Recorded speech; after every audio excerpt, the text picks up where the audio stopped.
Oh yeah, sexy biscuits. Nice. Long was 1975. A YouTuber on the rise, reviewing games late at night and sometimes friends. But Long Wars Bros 1975.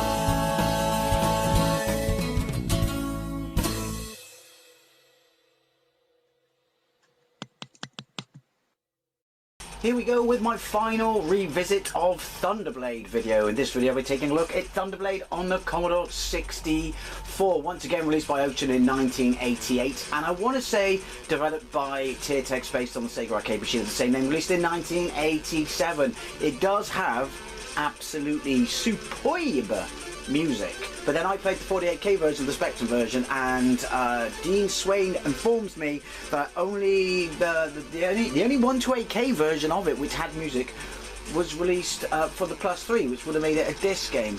So that's a bit weird. Anyway, slightly different layout than the Spectrum. There is no massive bezel this time, so maybe it isn't Tiertex on the Commodore 64. But if you look at the bottom of the screen, your speed is to the bottom left. Your stage is to the right, bottom right. Above that is your high score. Above your speed is your score. Above the speed gauge is the distance. Was there a distance gauge on the Spectrum? I don't know if there was, but I think there was on the PC Engine. And I'm sure there is a keyboard key to, well, I would bloody hope so, if it's on the keyboard. Sure, there's a keyboard key for me to vary the speed, but since I'm playing this on my Commodore 64 Mini, that's just out of the question. So we'll be going at whatever the default speed is, which is quite brisk. Well, very brisk, I should say. Don't know what reviews this got back in the day, but when I did a comparison video of this years ago, directly against the Spectrum version, I sided with the Spectrum, saying I thought it was a better port, even though it was far more brutally hard. And someone in the comments section started insulting me and having a go at me, calling me a stupid blind Spectrum fanboy, and I should go to Specsavers because clearly it's better on the Commodore 64. You decide. I don't think it is. Not really a direct comparison as such, because they are slightly different. Like I said, there's no bezel on this one, but hey, I don't know, some people just can't let the Playground Wars go, I guess, can they? Despite the fact that that was in a series of videos I called Playground Wars. Anyway, let's press fire. Am I right in thinking that this one was sponsored by Pepsi, which seems a bit odd, but, well, there you go. I always think military-grade helicopters when I drink Pepsi. Oh, wait, I don't drink Pepsi because I don't drink caffeine. Anyway, let's get into it. So, fire. There you go, look. Pepsi. There is no time. Bottom left. To the left of speed and directly underneath my score, it shows me the number of lives I have, which is 2. So this is going to end in tears. The music is superb. Right, anyway, backwards and forwards is up and down. Once your speed is set, you don't have to worry about it. It just stays there, and then I can go in and out of the game as I like. The buildings do scale. The buildings do scale. I think they're butt ugly. That's just me. This is why I didn't like it when I did a comparison video. They're butt ugly. I mean, you could argue so it's a Spectrum version because it's monochromic. This just, yeah, I don't know. We do have enemy that flies up from the floor. It's not a bad port. It really isn't a bad port. Once again, that we have this ascend and descend height thing going on. That's well impressive. Not so much that. That's very much. Oh no, there is a building in the middle of the road, or my path I should say, so it's still an obstacle course. It's not as tightly packed as the ZX Spectrum version, but once again, compared to the Mega Drive and the PC Engine, we have buildings. Oh look, we got trees on this, we didn't on the Spectrum, and apparently they can take out my helicopter. And they're bigger than me. But yeah, we didn't have trees in the Spectrum, but this does stuff that the other 16-bit ports didn't do, apart from the Amiga and the Atari ST, obviously. I have to hammer fire in order to use my Vulcans. If I press it once, then my missiles just go off. Shit balls. How many lives have I got? Still got 2. I didn't think this is a hacked game because obviously I can die, but apparently there is a path through the trees in the middle, just like a real forest. I know, how realistic. But It's shorter. Am I right in thinking it's shorter? I think he stole that guy's wallet. Right. Oh, it's shorter and easier. It's chunkier, which you would expect from a Commodore 64 game, but oh, I've got to say, I don't know. I just prefer the visuals on the Spectrum, monochromic or not. But then what do I know? I'm a stupid fucking fanboy. Right, I do like that music. Scrolling smoother on this, far smoother than the Spectrum. At least in this stage, at least on this boss. This is a disc-based game as well, this version, so I am going to have to do some editing around the loading times. I've just noticed that you have to be Johnny on the spot with your missiles. See, look. I mean, the missiles, the clues in the description. It should blow you up even if it misses you slightly, but I have to, like, pinpoint accuracy. See, look. Let's go to the left. Oh, shit, I was concentrating. I think I got infinite lives. So that doesn't mean it's a fair comparison, does it? Because the Spectrum version was balls-horrifically hard. But this, there's far less projectiles, I will say that. But once again, this is attempting stuff that the console ports didn't even try. Could you argue, has it pulled it off perfectly? Probably not. But once again, the fact that you can, you know, they've stacked sprites. Interesting to see the next stage. They've stacked sprites upon each other to replicate the effects of the arcade when you ascend and descend. That's well impressive for an 8-bit computer. Yoink. I have no idea. Wait, did they it's like they lost their beams. Right, so there's a little bit more going on, sure.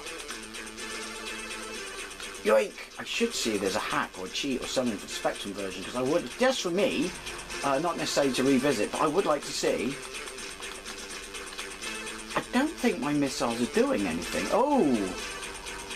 Yeah, I would like to see further on into the game, but yeah. So this, again, is an accurate port of the arcade machine. I do like your helicopter. And yeah, it's attempting to emulate the arcade with the stack sprites and stuff like that, and flying into the screen. The flying into the screen, while not as smooth as the Spectrum, obviously, the speed, well, I'm only at that. 3 notches on my speed and I go absolutely Harry Clappers. Right, here we are in the canyon, and once again I'm sponsored by Pepsi. Apparently we can't do blue, so we do brown to the right of the logo, but I'm wondering that's because my helicopter is blue. Anyway, I do like that cheeky little tank who's already there, and I can't shoot him. But again, like I said, although to be fair, we didn't get to the canyon stage in the Spectrum, but I have got to the canyon stage in the Spectrum. I think it's smoother there on that machine. Maybe I do have more. Wait, no, I've got 3 lives and that's not gone down. I don't know how many lives I've got. But look, see? I'm not going to lie. I'm finding that for an 8-bit machine, the fact that it attempted to do the arcade like that, well, impressive. Not so much a fan of these stages. Oh, the Commodore. But I never got to this stage on this. What? On the Spectrum. And to be fair, at least that wall effect going on there, that's cool. That's well cool. Look at it. Yoink. Yeah, I mean, as I always say when I play these games, if I had this as a kid on the Commodore 64, if the Commodore 64 was my machine of choice, which obviously it was not, and I was a massive fan of the arcade shite. What do I complain about? I got helicopter. I got live, infinite lives. I'm fucking immortal. Yeah, and I was a massive fan of the arcade. I would have been more than happy with this. It's hard to determine now how really difficult it is. I mean, I'm getting shot a lot, but because I've got infinite lives, you get a little bit complacent. Definitely, though, definitely, the levels are shorter than the Spectrum. Uber tank. Because, you know, Uber tanks, why not? Yoink.